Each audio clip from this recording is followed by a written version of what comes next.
बार्शी तालुक्यातील जामगाव येथील रेणुका कला केंद्रात काम करणाऱ्या 26 वर्षीय नर्तकीवर पतीने चाकूने सपासप वार करत जीवघेणा हल्ला केल्याची धक्कादायक घटना समोर आली आहे। ही घटना 14 एप्रिल रोजी सायंकाळी 5च्या सुमारास घडली। जखमीला बार्शी रुग्णालयात उपचारासाठी दाखल केले आहे।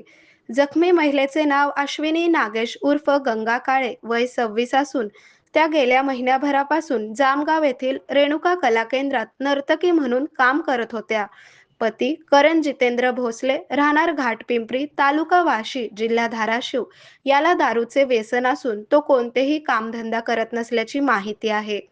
मिळालेल्या माहितीनुसार घटनेच्या दिवशी दुपारी करण हा जामगाव येथील कला केंद्रात गेला आणि त्याने पत्नीवर इथे काम करू नकोस, माझ्यासोबत गावी चल असे म्हणत दबाव टाकला।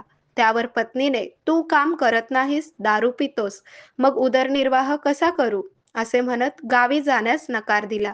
यावरून दोघांमध्ये वाद झाला। संतापलेल्या करणने शिवीगाळ करत पत्नीला मारहाण केली आणि कमरेला खोचलेल्या चाकूने वार केले। या प्रकरणी करण या प्रकरणी पती करण जितेंद्र भोसले याच्या विरुद्ध बार्शी तालुका पोलीस ठाण्यात गुन्हा दाखल झाला आहे।